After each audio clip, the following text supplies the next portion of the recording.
Good evening, ladies and gents. I'm the Super Gamer. And last time, we took a look at one zombie game. So I thought, why don't we take a look at another zombie game? But not just any zombie game. The game that defined the term survival horror, Resident Evil.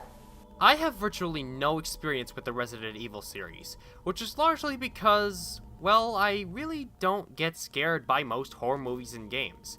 I don't know why, they just never seem to hold my attention. But since the Resident Evil 2 remake is coming out next year, and I'm super excited for it, I figured why not review the HD remake of the game that started it all. With that said, this is Resident Evil HD.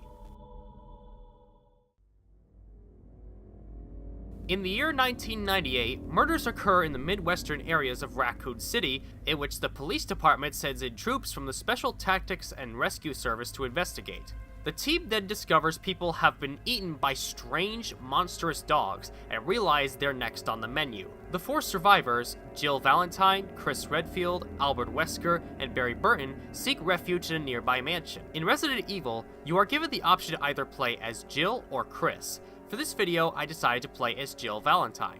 Jill, Wesker, and Barry enter the mansion in search for the missing members of their team, only to find they have been eaten by zombies looking around the mansion. Shortly after, Wesker disappears, leaving only Jill and Barry to explore the mansion in hopes to find Chris and maybe discover the dark secrets the mansion holds. The story for Resident Evil is some pretty standard stuff for a horror game, and nothing really sticks out in my mind looking back. Regardless, the story does its job fine enough for what it is. With that said, let's move on to the aesthetics. Resident Evil's atmosphere is gripping with creepiness, especially when you play the game in the 4:3 aspect ratio. This game's atmosphere alone is enough to put you on edge, worrying that there's a zombie around every corner. Graphically, the HD remake of Resident Evil 2 is a great looking game for the year 2002. Yes, this is PS3 footage you're looking at, but it was originally an exclusive to the Nintendo GameCube, and it still holds up regardless of which version you're playing. The voice acting for me is just serviceable. Doesn't stick out all that much, but also isn't annoying or poorly done either. It's just passable. And finally, the music, or lack thereof, is pretty forgettable, with the exception of the save room music. Anyone who has played this game knows that music track. Eerie, and yet somewhat relaxing at the same time. Definitely something you could play at night when you're working at your desk. Before Resident Evil was a third-person shooter, it was originally a tank control exploration game, where you travel through the mansion, encountering zombies and solving puzzles.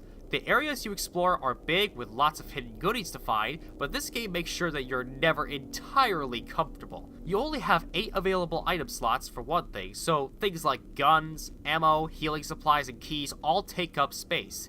This means you have to be careful what you decide to hold on to and what to leave in a safe chest, because you'll never know what you might need for the dangers ahead of you. It's also really important that you save the ammo you have, because you should only use it if it is absolutely necessary, since ammo for weapons like the pistol, shotgun, and grenade launcher are scarce. I said before that the game has tank controls. That's because Resident Evil is designed to have locked camera angles that you aren't allowed to change, making it difficult to know what's up ahead sometimes. I can't tell you the amount of times I went around the corner and all of a sudden a zombie just took a bite out of me just because the camera angle was locked. That is really annoying.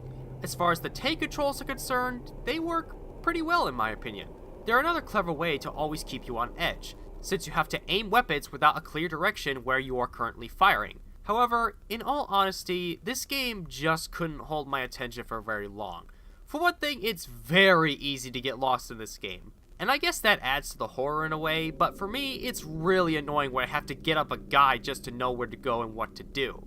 Another thing, the backtracking is just ridiculous. Why? Because whenever you enter a door, it has to play a small cutscene of you opening and entering the door. It doesn't matter if you went through that particular door multiple times. That transition will play every single time.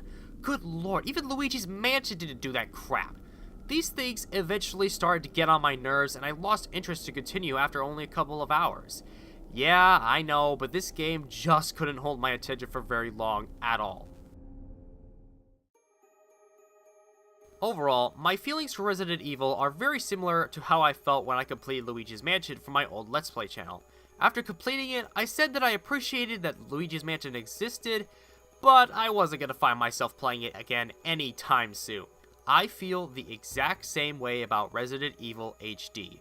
I appreciate that it set the standard for what survival horror games should strive to be, but I probably won't be playing it again anytime soon. I know that's pretty disappointing for me to say that, but it's my honest opinion.